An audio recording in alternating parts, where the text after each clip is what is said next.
Praise అలాడ్. ఈ దినం దేవుని వాక్యమునకు మీకందరికీ స్వాగతం, సుస్వాగతం. మీరు రూపాంతరం చెందబోతూ ఉన్నారు. బలహీనులు బలవంతులుగా యేసుక్రీస్తు నామములో రూపాంతరం చెందబోతూ ఉన్నారు. విద్యార్థులు ఉద్యోగంలో స్థిరపడి ఉద్యోగస్తులుగా రూపాంతరం చెందబోతూ ఉన్నారు. ట్రాన్స్ఫార్మేషన్ జరగబోతూ ఉంది. యేసు ప్రభు కార్యం చేయబోతూ ఉన్నారు. మరణ పడకలో ఉన్నవారు సజీవులుగా, బ్రతికేవారిగా, జీవం కలిగిన వారుగా రూపాంతరం చెందబోతూ ఉన్నారు యేసుక్రీస్తు నామములో. ఎన్నిక లేని వారు బలమైన వారుగా రూపాంతరం చెందబోతూ ఉన్నారు యేసుక్రీస్తు నామములో. ప్రతి విషయానికి భయపడేవారు, కృంగిపోయేవారు, ధైర్యవంతులుగా ప్రతి సమస్యను ఫేస్ చేసేవారుగా రూపాంతరం చెందబోతూ ఉన్నారు యేసుక్రీస్తు నామములో. దేవుడు మిమ్మల్ని అట్టి రీతిగా మార్చబోతూ ఉన్నారు. సంతానము లేని వారిని తల్లిగా, కుమారులు కుమార్తెలు గల తండ్రిగా దేవుడు రూపాంతరం చెందించబోతూ ఉన్నారు. యేసు ప్రభు ఎవరికైతే ఒంటరి జీవితం గడుపుతూ ఉన్నారో వారికి దేవుడు మరి వివాహ జీవితం అనుగ్రహించి వివాహం చేయబోతున్నాడు. ఆ విధంగా రూపాంతరం దేవుడు చెందించబోతున్నాడు. బీదలు ఐశ్వర్యవంతులుగా రూపాంతరం చెందబోతూ ఉన్నారు. మీ జీవితం మారబోతూ ఉంది. ఆందోళనలు మీలో తొలగిపోయి ఆనందం, సంతోషం మీలో కలగబోతూ ఉంది. మీరు రూపాంతరం చెందబోతూ ఉన్నారు. మీ కుటుంబ పరిస్థితి రూపాంతరం చెందబోతూ ఉంది. పాపులు, అపవిత్రులు అని మీరు పిలువబడ్డారు ఇంతకాలం.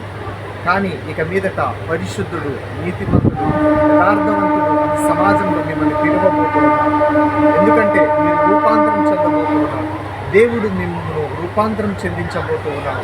తన రక్తంతో, తన కృపతో మీ స్థితిని, మీ గతిని దేవుడు మార్చబోతూ ఉన్నారు.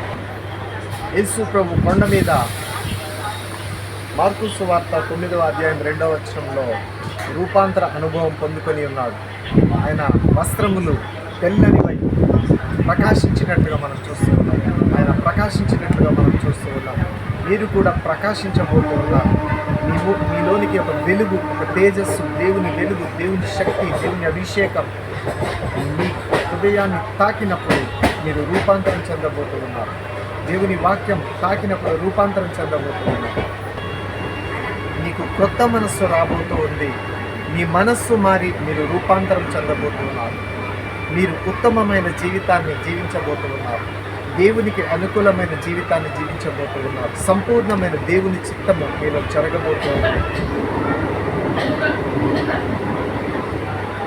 దేవుని చిత్తమును పరీక్షించి ఆ చిత్తమునకు అనుకూలంగా మీ జీవితాన్ని మీరు కొనసాగించబోతున్నారు. మీ మనస్సు మారి మీరు రూపాంతరం చెందబోతున్నారు. ఒక గొంగలి పురుగు ఒక సీతాకోక చిలుకగా ఎలా రూపాంతరం చెందిందో మీరు కూడా శరీరానుసారమైన జీవితాన్ని ముందు జీవించుండొచ్చు. ఇక ముందు భవిష్యత్తులో మీరు ఆత్మానుసారమైన జీవితాన్ని జీవించబోతున్నారు. ఆత్మ సంబంధులుగా జీవించబోతున్నారు. ప్రభువు కొరకు జీవించబోతున్నారు. ప్రార్థనలో, వాక్యంలో మీరు బలపడం ప్రభువు కొరకు మీరు జీవించబోతున్నారు.